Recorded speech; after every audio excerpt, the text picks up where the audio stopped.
they did it well enough to clear that one. And it's ABS coming forward again, and the shot right there, and it slips through, and it is in the net. It is goal number 2 to Aqua to ABS, and it is that danger man, Abdurrahman Bashir. He saw the goalkeeper, he knew the goalkeeper was there, but he decided to try his luck. It was a blistering shot in the end from well over 35 meters. That one left the goalkeeper scrambling. It is goal number 2 to the visitors. Aqua United really in trouble here.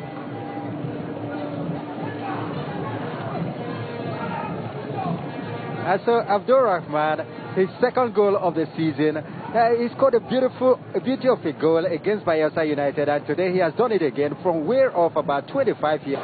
ABS must count themselves lucky, but Aqua United not done yet, and a great shot coming, and a great goal, unbelievable. Well, it is Jonah Usman who thought he had it all wrapped up, looking dazed there.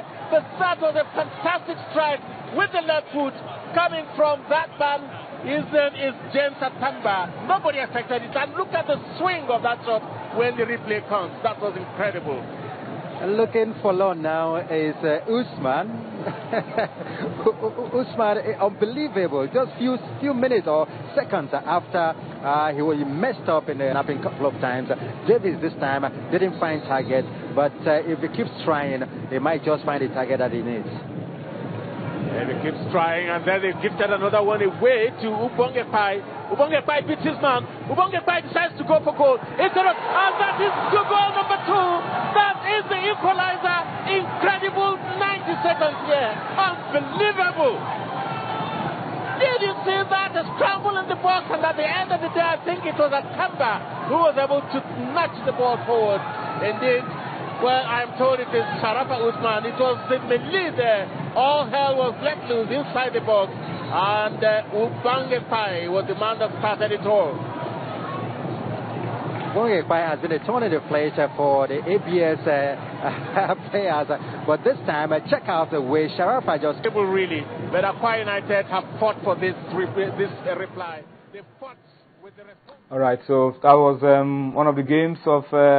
the early part of this season, ABS traveling to Uyo, picking a point on the road.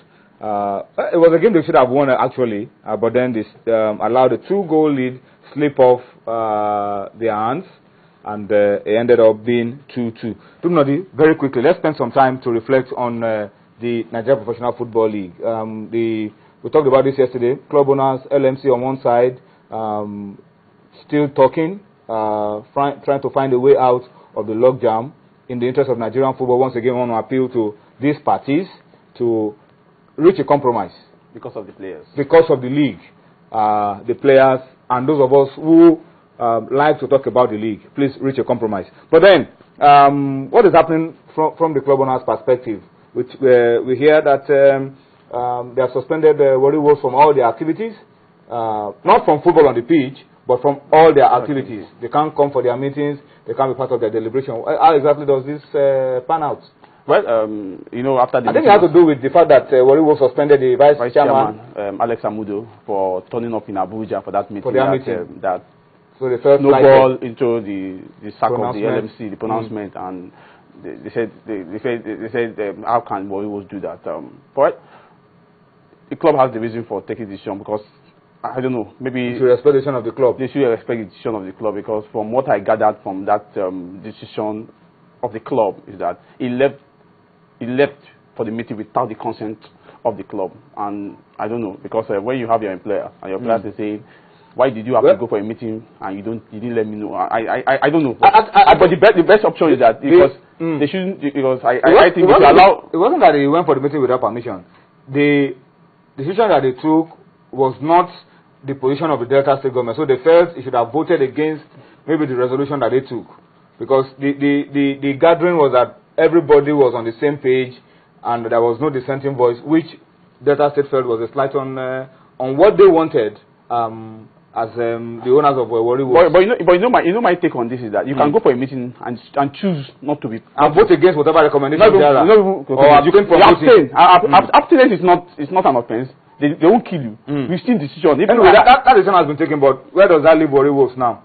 And you don't be part of any kind of decision. They will play football. They will play football on the pitch, but I hope the policies of the boardroom will not affect police on the field, because I know that, I know what that means sometimes in Nigerian football.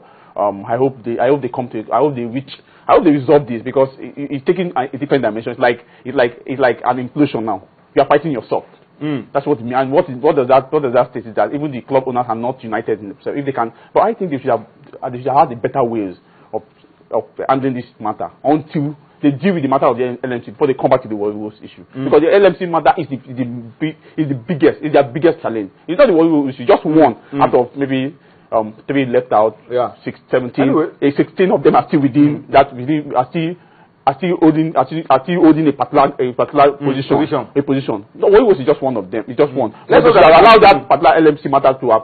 Anyway, let's hope that reason will prevail, and that all of these things. They're also insisting that until Alex Anodo is reinstated, that they won't come back. That's the discussion of his employer. Yeah, that's going to be a difficult one anyway. But let's see how it pans out at the end of the day. Tomorrow, Rangers are traveling to Angola ahead of the second leg against Recreativo Libolo. A huge task for Rangers. They must try to go there and get the result. We've seen Rangers so convincing this season on the domestic scene, beating Enyimba in their first game, beating Kano Pillars 4-0 in their last game, beating Dolphins, and beating Dolphins 3 goals. So they look like a team that can score goals. I mean, considering how well they played against Pillars the last time. But going to Angola is a different kettle of fish. They've not scored any goal away from home. That's the beauty of it. They've won an away game. They beat Nembe. They beat Nembe City. I'm talking of continental football. On the continent, okay. They've not scored any goal away from home. So the only one they had is just a draw against Vitaho. Okay. They are playing against a side that their previous game, this Angola side, they beat a strong Sudanese side everywhere. Home and away 2-1. So it means that they've learned a few lessons from their last edition when they played Sunshine. And they came to Enugu and they had a statistics and it worked for them. It was a goalless draw. So what Rangers need to do is how you beat an outright victory or a score draw. The Angolas must win. The Angolas need a win. Rangers just need 2 options. It's an outright victory or a score draw. If it's a goalless draw, it goes to a penalty, extra time and penalty. And you know what African football is all about. And you know the kind of politics we play in African football. And of course, you are going to Angola. And these Angolan sides are very structured. They know how to mobilize their fans. They'll come to the stadium in their series of colors, their orange color, and they will intimidate you, which we have to beg some of our fans to do. But yes, they don't have to do that. They know the connection. And Rangers must, very important, must win or get a score or score first. So that you put them under pressure. Get an away goal. You may score first and eventually get an away goal. No, get an away goal because you put them under pressure now. The important thing for Rangers is not just getting an away goal, it's getting a score draw. A score draw or an outright victory. Or an outright victory, which is difficult, but it is possible. It is possible. So let's wish Rangers all the best of luck. Let's come on very quickly and talk briefly about what is going on in Rivers State before we go on a break on Sports Tonight. The Rivers State Football Association, we talked about this a couple of days ago. The Rivers State FA Cup being played without referees. And it's still going on. Today there was a semi-final game played between Sharks and Go Round. And you can see that man in the green bib. These are the match officials. Still no referees officiating games in the Rivers FA. And in fact, today's zone was worse because the Sharks against Go Round game, no security. I mean, I don't understand what is going on. This is supposed to be the most glamorous club competition in Rivers State. I mean, but no referees.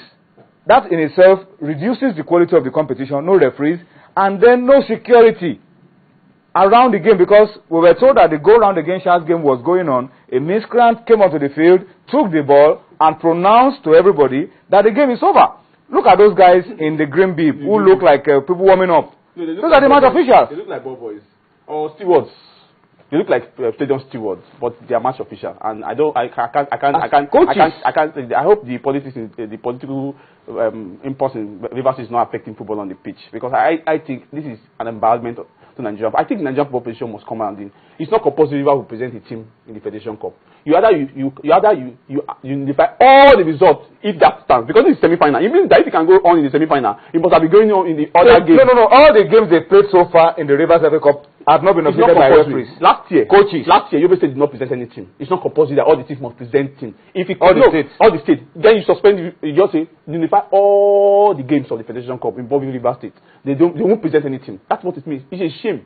It's an embarrassment. You can't play football like that. This is not set. This is not Jong. This is Federation Cup. I mean Federation Cup competition. We are talking of football in Nigeria. When you say cup competition, it's the oldest in Nigeria. and you are taking this is shame. They won't present any team. If they present any team, then it shows that anything goes in